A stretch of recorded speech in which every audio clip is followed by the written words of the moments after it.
the beginning of one of the books, it wasn't a description of everything that was going on. The very first line of the book was, "The building was on fire and it wasn't my fault." Right? That's all about Harry. That's telling us about the character.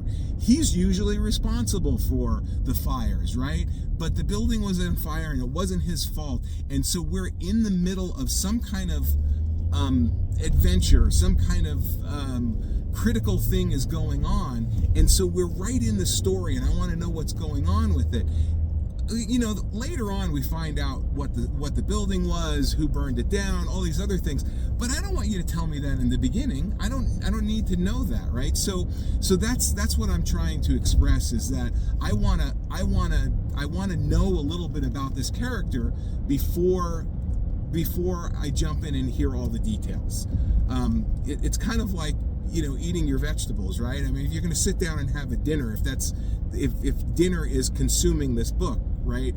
You don't necessarily start by eating the vegetables, right? I mean, you want to get to the meat of it first and enjoy this a little bit, and then you can add all the other things as you're enjoying your meal, right?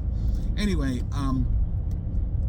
it was really funny. It wasn't until after I'd finished the book that I realized, and it was a fabulous story. Not only was the world really fully developed, but the characters were developed. And if you had read the other 4 books, I'm sure that you would have understood what was going on. But it was very easy to see that this was very well thought out, very well planned. The storytelling was excellent. It was very enjoyable.